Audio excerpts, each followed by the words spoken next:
sociedade em que nós vivemos hoje tem sido tão atacada e está tão corrompida justamente porque a família está desintegrando. Os valores familiares que temos hoje não são mais os valores bíblicos.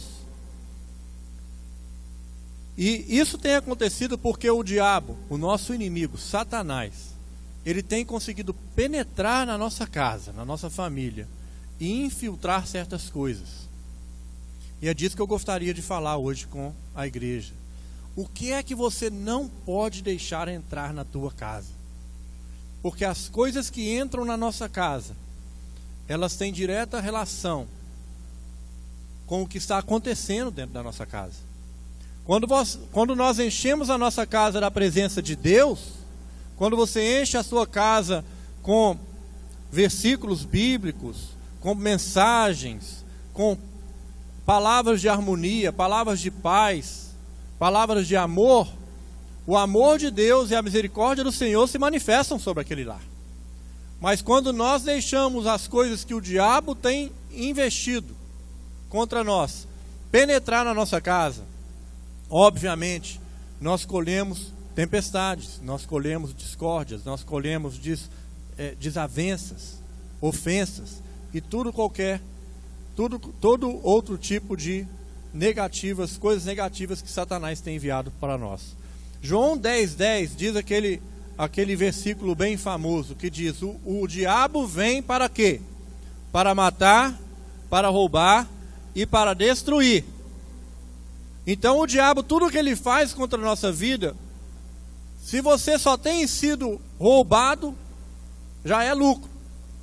Porque ele veio para matar, roubar e destruir. Então as três opções que você tem, se você está sem Deus, é ser roubado, é ser morto ou ser destruído. E entre ser morto, obviamente, é a pior das três. Ser destruído é quase tão ruim como ser morto, porque uma pessoa destruída, ela quase que deseja a morte. Ou ser roubado. Mas no mesmo verso, Jesus disse o quê? Mas eu vim para que tenha vida e vida em abundância. Então, com o diabo nos atacando, o objetivo dele é matar, roubar e destruir. Mas o Senhor Jesus, que veio e fez o que fez por nós, que acabamos de falar na Santa Ceia, ele veio para que nós tivéssemos vidas e vida abundante. Não é uma vidinha qualquer, não. É uma vida abundante, abundante de todas as coisas. Abundante de felicidade, abundante de prosperidade, abundante de relacionamentos abençoados, abundante de todas as coisas boas de Deus. Mas o diabo, ele é como aquele rato. E eu já trabalhei nos meus anos lá em Nova York, no início da minha caminhada aqui na América, eu já trabalhei em restaurantes, em padarias, e você fala isso, você fala, mas tem isso? Tem. Numa padaria que eu trabalhei tinha muitos ratos. E o dono estava sempre fazendo o possível para conter os ratos, mas era difícil. Mas o mais interessante que eu via é que tinha rato desse tamanho que passava por um buraco desse tamanho. E eu falava, como que pode? O buraco era do tamanho de uma moeda. E um rato grande passava lá. Às vezes você estava achando que você ia pegar o rato estava já na esquina e ele sumia. Cadê o rato? Passou num buraquinho. E o diabo é assim. Ele fica procurando brechas. Ele fica procurando aquelas brechinhas bem pequenas, que aparentemente não é nada. Mas por ali ele entra. Por ali ele entra. É como se fosse aqueles animais farejantes, né? Um cachorro é farejante, mas um cachorro é um animal muito dócil. Mas o cachorro ele fica farejando as coisas, ele fica cheirando as coisas. E quando ele encontra, quando ele percebe um cheiro, ele vai atrás. E Satanás tem feito isso conosco. E ele tem conseguido entrar na nossa casa por essas brechas. Mas nós não podemos nos esquecer da promessa. Mas eu vim para que tenhas vida e vida em abundância. Quando o povo de Deus estava lá no Egito, e essas passagens que eu vou usar hoje à noite, quando o povo de Deus estava escravo no Egito, na época de Moisés, o Senhor enviou pragas para o Egito, para lutar contra Faraó, pois Moisés tinha falado para ele: o Senhor tem pedido para que você deixe o povo ir, para que você libere o meu povo para eles irem em direção à terra prometida.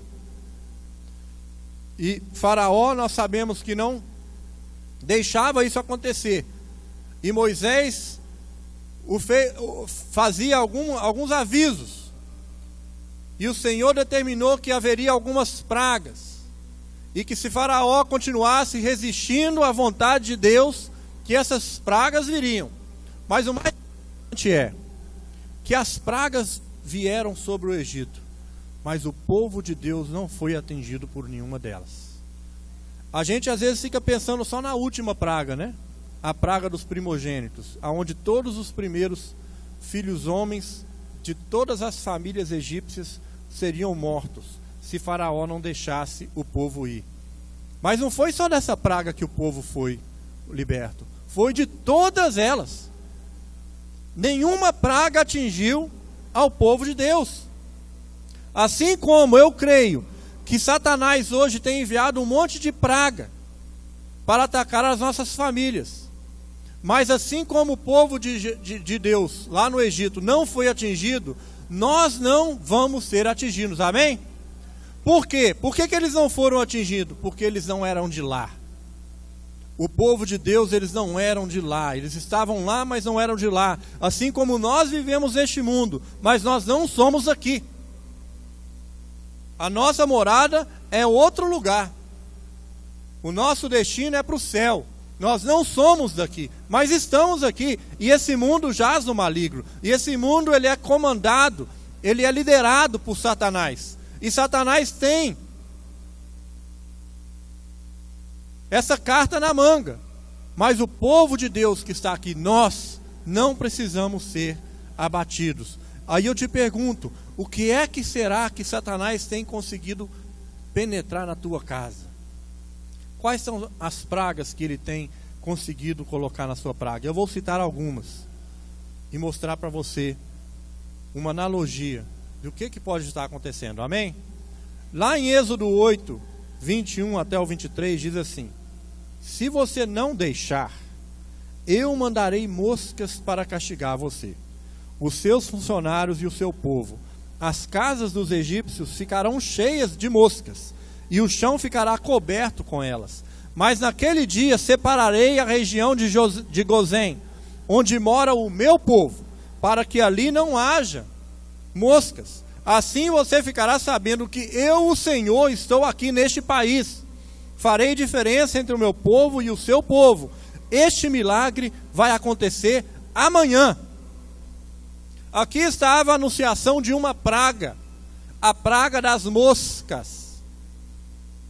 E sabe o que mosca significa na teologia? O que normalmente significa mosca significa perturbação e incômodo. Porque ninguém tolera uma mosca. Às vezes você está querendo comer e tem uma mosca que vem e insiste em vir sobre o seu prato. Você faz assim, na hora que você pouco vê, você já está irritado, já saiu da mesa, foi comer para outro lugar. Não é verdade?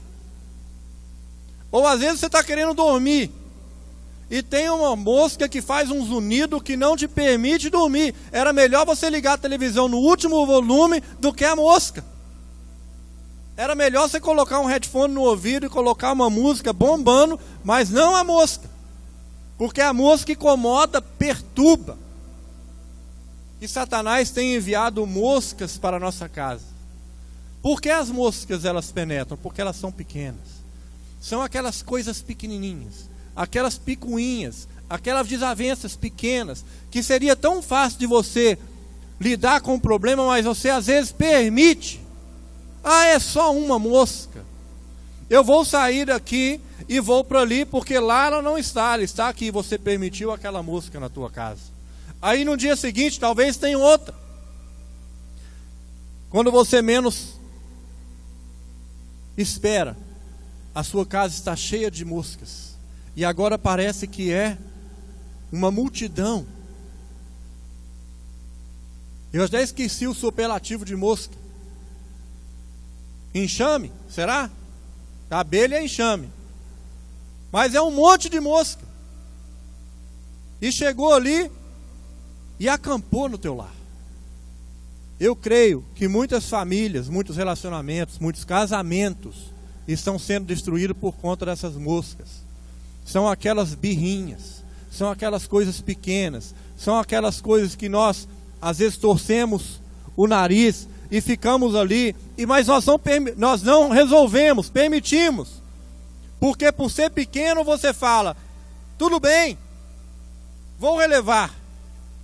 Mas os grandes problemas não são os grandes responsáveis pela destruição dos casamentos, das famílias, das amizades. Normalmente é uma coleção de pequenas coisas. Uma coleção de pequenas coisas. Essas são as moscas que perturbaram os egípcios. Mas os israelitas não foram atingidos. As moscas que têm nos incomodado. É tempo de você hoje perguntar ao Senhor, Senhor, me dá discernimento. Às vezes, né, dentro de casa, casamento ou família de uma forma geral, tem certas coisas que é melhor ficar calado mesmo. Às vezes o cônjuge que está nervoso, às vezes está chateado com alguma coisa, né? A mulher quando está naqueles dias fica nervosa, às vezes o marido teve um dia difícil, e tem certas coisas que a gente tem mesmo que relevar. Mas pedir ao Senhor discernimento, para que Ele não permita que a gente permita que algumas coisas acampem no nosso lar. E que aquelas moscas que deveriam ser expulsas imediatamente, ficaram ali. Se há alguma coisa assim perturbando a tua família, né? Não aceite essa perturbação. Você é de Deus. Nós somos povo de Deus. O diabo veio para matar, roubar e destruir, mas eu vim para que tenha vida e tenha abundância. O povo de Deus lá no Egito não foi atacado. O Senhor mesmo disse através de Moisés, né, que eu vou mostrar a você que o meu povo não vai ser atacado por essas moscas. Eu vou fazer separação entre o meu povo e o teu povo, para que Faraó visse. Porque se as moscas tivessem atacado os israelitas, Faraó talvez poderia pensar que Deus é esse, que para me provar algo agora também tem que prejudicar o seu próprio povo. O Senhor está aqui para nos proteger, amém? Outra coisa que tem atacado as nossas famílias, que está lá em Êxodo de 3 a 7. Eu o castigarei com uma doença horrível, que atacará todos os seus animais, isto é, os cavalos, os jumentos, os camelos, o gado, as ovelhas e as cabras.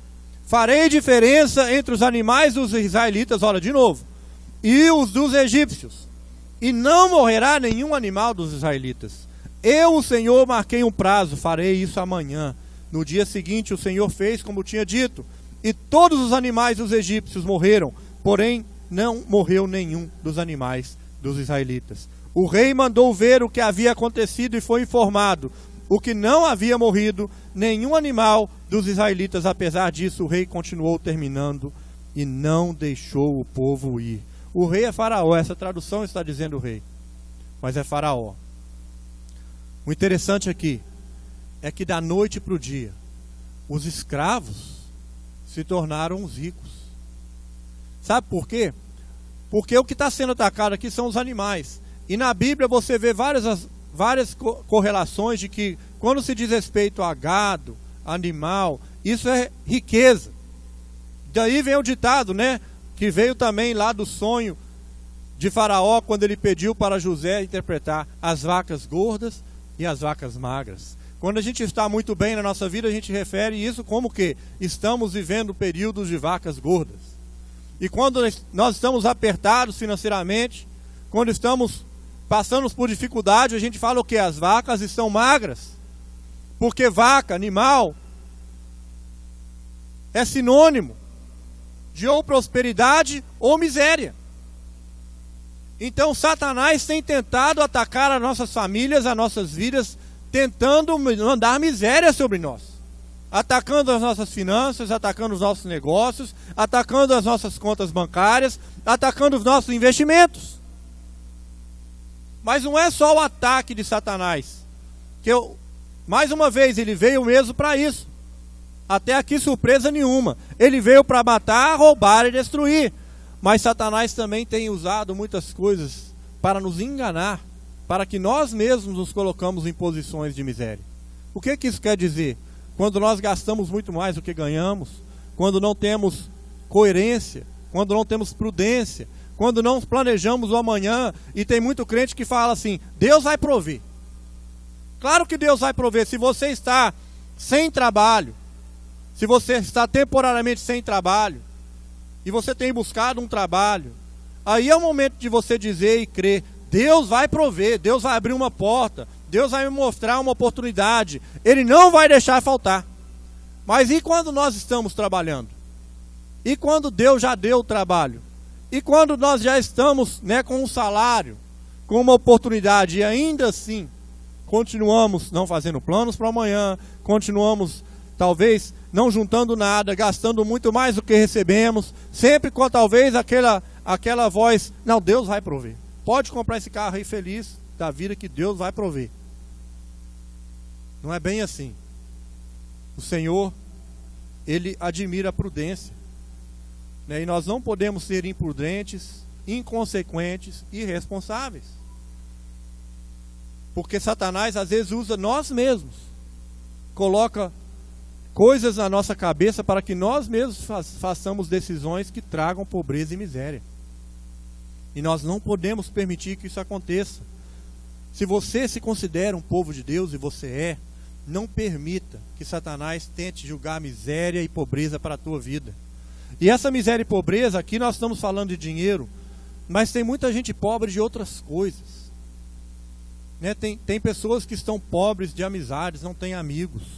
Tem pessoas que estão pobres de propósito, não tem propósito, não consegue encontrar o propósito. Propósito de Deus todo mundo tem. Deus tem um propósito para você. Mas será que você conhece esse propósito? Ou será que você não está dando nenhuma atenção para o propósito de Deus? Em muitos lares, a pobreza tem entrado através de dívidas. Dívidas que nós fazemos. E nós temos que colocar um basta nisso. E pedir ao Senhor mais uma vez, não somente proteção para a nossa área financeira. Uma dessas proteções vem através do dízimos e ofertas, não é? Nós cremos nisso. Quando nós somos fiéis e fazemos doações, ofertas ou dizimamos na igreja, nós trazemos para as nossas finanças proteção. Mas não é só aí. Eu conheço também muito crente dizimista que não está bem. Por quê? Porque está sendo inconsequente, irresponsável e imprudente. Então nós temos que colocar um basta, que Satanás não consiga entrar na tua casa e gerar pobreza. Amém? Mas agora vem uma coisa grave. Êxodo 9, 22, 26. Você vê que aperta as coisas, né? Primeiro era a mosca, depois era o ataque aos animais. Agora olha assim, eu não vou falar das 9 pragas não, queridos. Êxodo 9, 22, 26. Então o Senhor Deus disse a Moisés, levante a mão para o céu e cairá chuva de pedra em toda a terra do Egito. Cairá sobre o Egito, sobre animais e todas as plantas do campo. Moisés levantou o bastão para o céu, e o Senhor mandou trovões e chuva de pedra e raios sobre este país. Ele fez cair uma pesada chuva de pedra sobre todo o Egito, e a chuva e os raios caíram sem parar. Essa foi a pior tempestade que o Egito já teve em toda a sua história. Em todo o Egito, a chuva de pedra acabou com tudo que estava no campo, incluindo pessoas e animais. Destruiu todas as plantas, quebrou todas as árvores. Somente na região de Gozém, onde estavam os israelitas, a chuva de pedra não caiu. Agora olha só, já tinha morrido um monte de animal, e os que sobraram, agora morreram com a chuva de pedra. E os egípcios mesmos, que estavam desprotegidos e caminhando no momento daquela chuva, provavelmente foram mortos ou feridos gravemente por a chuva de pedra. Os ataques de Satanás, eles se intensificam. Quando ele entra com uma mosca, se você repreender e impedir aquilo naquele momento, ele não vai chegar ao ponto de chegar na chuva de pedra na tua vida. Mas a chuva de pedra, eu vejo isso como o quê? Eu vejo pedras como agressão, hostilidade, desavença. É uma coisa mais pesada. Enquanto as moscas eram aquelas picuinhas, aquelas rixazinhas, aquelas coisas pequenas, agora não. Agora é agressão, é hostilidade, é ofensa, é coisa séria. E Satanás, ele começa com a mosca. Mas quantas vezes nós vemos as famílias que já perderam completamente o respeito?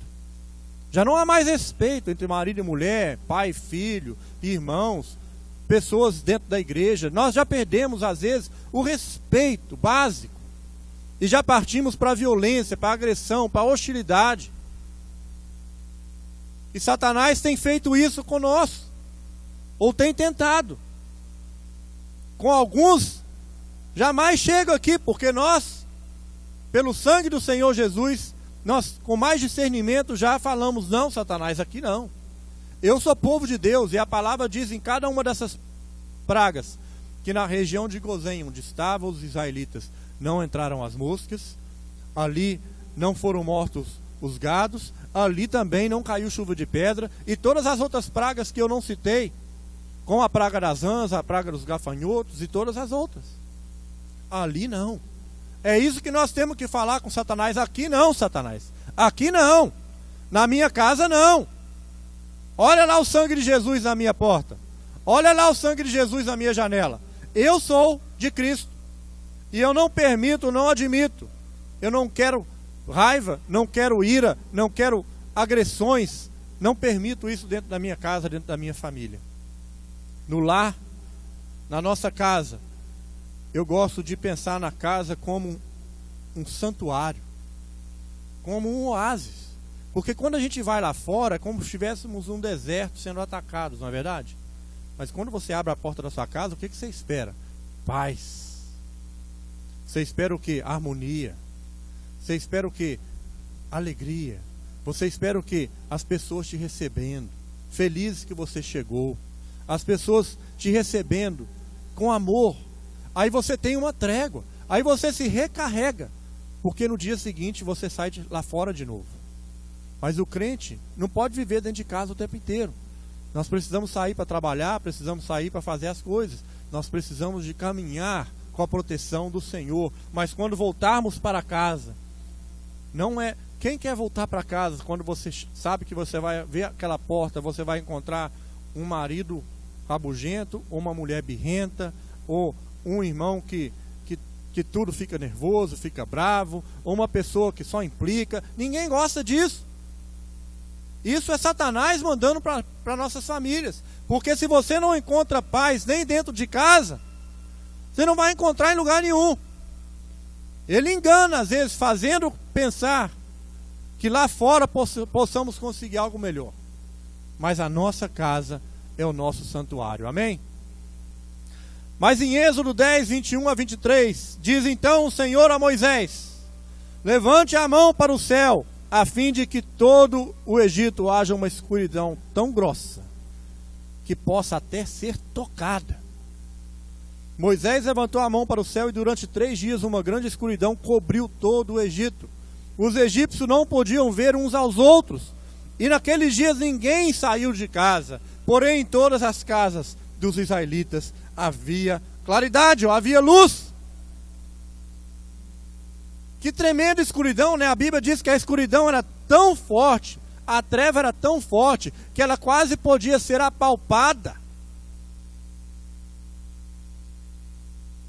Que coisa tremenda. Mas as trevas, sabe o que é? É desprezo, é cegueira. Quem está em trevas não consegue enxergar nada. Ou às vezes o silêncio, né, a cegueira, o desprezo, também pode ser caracterizado como trevas. Na casa dos egípcios aconteceu isso. Diz que as pessoas quase que podiam apalpar as trevas, e depois de 3 dias eles nem saíam mais de casa. Porque não tinha como. Não havia possibilidade de fazer coisa alguma. Mas as trevas da nossa casa, sabe por que é? Como Satanás tem tentado colocar trevas na nossa casa? Falta de comunicação. Falta de comunicação. Falta de olho no olho. Falta de conversa. Falta de concordância. E às vezes você está morando dentro de uma casa, mas ninguém mais se fala. Já não existe mais diálogo. É como se fosse um muro de trevas, separando as pessoas. Né? Marido e mulher, mas não é só isso não. Casa, família. Parece que existe uma escuridão em que um não consegue enxergar o outro. O que a palavra que um diz, o outro não escuta. E o que o outro diz, o daqui também não escuta. E não há comunicação, não há mais concordância, não há mais claridade. Porque trevas é o contrário de luz. Aonde há luz, nós enxergamos as coisas. Aonde você enxerga um problema, você vai lá e resolve. Mas aonde a treva está, você não consegue mais nem resolver nada. Porque você está muito mais preocupado em simplesmente proteger-se das trevas. Mas Satanás tem buscado isso. E como é triste ter um desprezo, ou ser ignorado. Eu tenho falado aqui muito de casal, porque em casal a gente percebe essas coisas. Porque não é fácil um casamento. Porque é um compromisso com a vida inteira. Duas pessoas diferentes, que foram criadas de forma diferente, que nasceram em lugares diferentes, que têm convicções diferentes. Mas quando o Senhor vai e coloca junto, agora temos que caminhar junto, concordar, fazer plano junto, relevar, dar o braço a torcer para cá, dar o braço a torcer para lá. E é difícil. Mas quais que são as coisas que praticamente todo casal usa? Às vezes é o silêncio, não é? Você simplesmente ignora a outra pessoa. É a sua forma de atacar a outra pessoa. É simplesmente ficar calado. É colocar um muro de trevas. Mas nós não podemos resolver nada dessa forma. Satanás sabe que isso traz destruição. Nessa escala, matar, roubar e destruir, os ataques se intensificam. Ele começa só com tentativas pequenas. Depois ele vai até te deixar completamente destruído e morto. E nós temos que falar mais uma vez, aqui não, Satanás. Aqui não. Aqui é a casa do Senhor Jesus. Na minha casa está a presença de Deus. Na minha casa está a presença do Senhor e o sangue dele está sobre mim. Amém? Mas a última praga que eu vou citar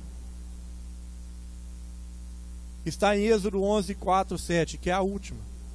Então Moisés disse a Faraó: o Senhor Deus disse, perto da meia-noite eu vou passar pelo Egito, e no país inteiro morrerá o filho mais velho de cada família, desde o filho do rei, que é herdeiro do trono, até o filho da escrava que trabalha no moinho. Morrerá também a primeira cria dos animais.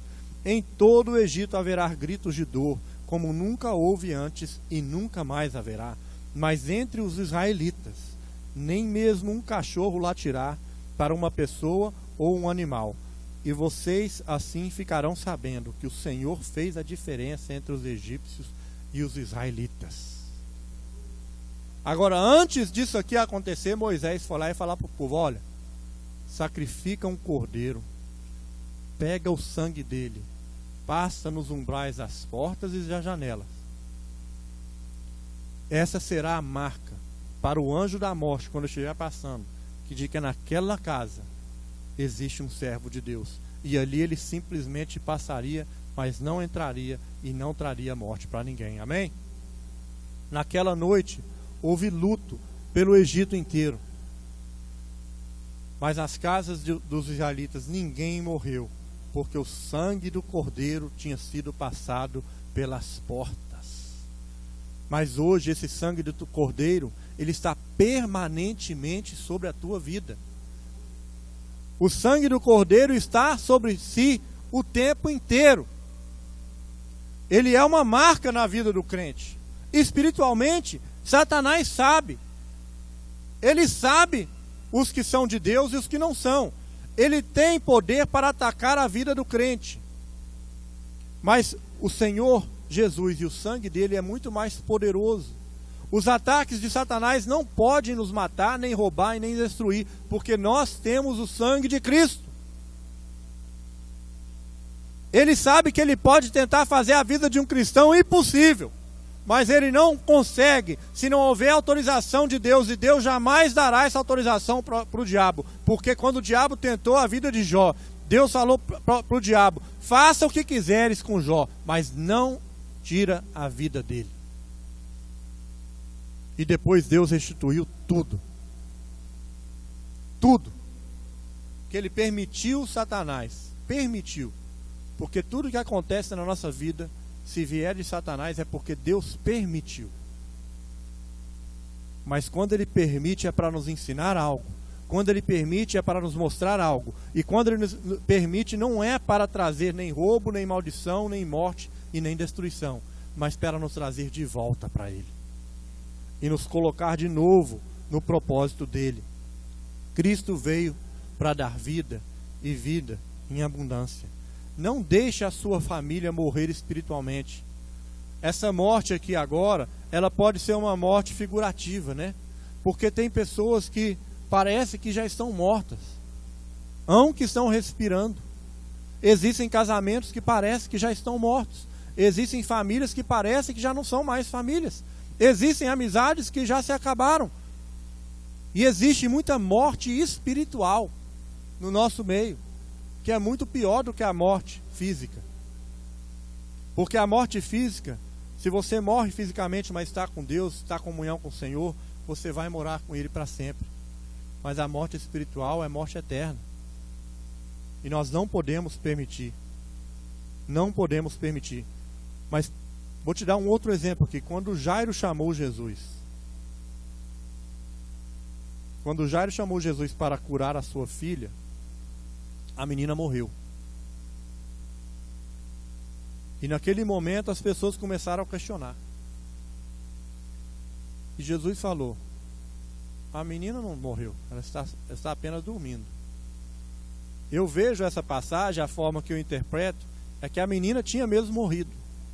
Mas para Jesus, que tem o poder até sobre a morte, para Jesus era como se ela estivesse apenas dormindo. Mas Jesus falou o que primeiro? Quem não crê, vaza daqui. Basicamente ele falou isso. Ele entrou na casa e falou, e pôs para correr todo mundo que era incrédulo. Porque o milagre não pode acontecer onde tem incredulidade. Ele pôs os que estavam incrédulos para fora, e quando só tinha lá quem cria, ele ressuscitou a menina. Porque o milagre ele precisa acontecer aonde tem fé. Jesus não vai manifestar de uma forma tremenda dessa, de ressuscitar. Existe milagre maior do que ressuscitar alguém? Maior do que isso é só nos tirar das trevas, nos levar para a luz.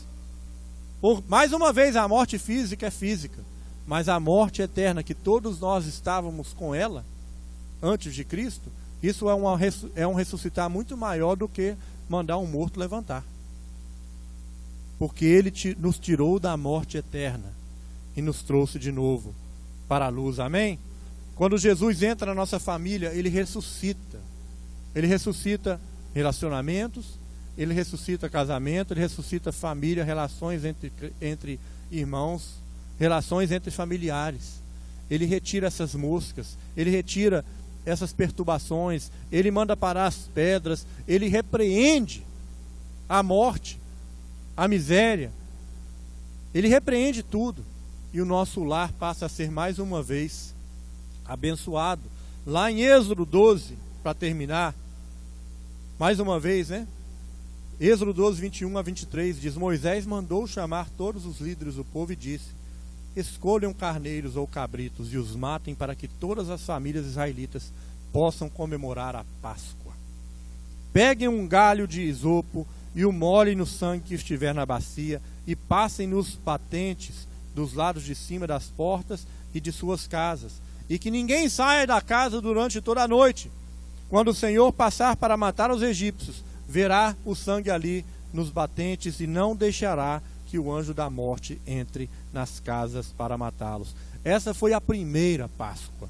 Quando nós celebramos a Páscoa, né, no final de maio, início de abril, quase todo ano cai nessa época, nós celebramos uma Páscoa diferente, porque a Páscoa naquela época era a lembrança desse dia aqui. Isso foi a primeira Páscoa. Mas hoje nós já celebramos a Páscoa com o Cordeiro de Deus. É Jesus que é a nossa Páscoa, o nosso Cordeiro.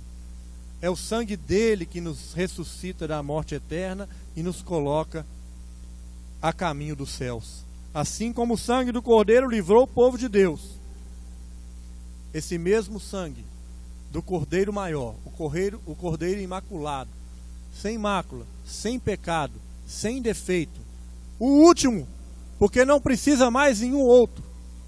Jesus morreu, derramou o seu sangue, e agora o sangue dele está disponível para todos aqueles que creem. E quando ele coloca esse sangue sobre nós, esse sangue tem poder para fazer sair da tua casa e da tua família todas essas coisas, esses ataques e todas essas investidas de Satanás. Amém? Trabalhe para fechar as suas brechas. Cada um conhece às vezes as suas brechas. Se você não sabe por onde tem entrado, ore que Deus vai mostrar. Porque todos nós temos sofrido essas coisas nas nossas vidas. E muitas vezes, se estivermos mais atentos e ter um discernimento maior, nós podemos evitar tanta coisa. E isso é o que eu gostaria de ministrar na tua vida hoje. Muitas vezes, né, já orando aqui um pouco, muitas vezes o seu problema, querido, ele começa ali por aquele mosquitinho, aquela mosquinha, que é pequena, parece irrelevante, que você pode simplesmente ignorar. Mas depois começa a ver outras coisas. Se você permite, começa a ver certas perdas materiais, perdas financeiras, e aí vem umas pedradas das ofensas, e aí é um colocando o dedo na cara do outro, é um querendo colocar a culpa no outro, é um jogando pedra no outro. E depois vem as trevas, aonde mais você nem mais ofende, simplesmente ignora, simplesmente finge que não existe mais.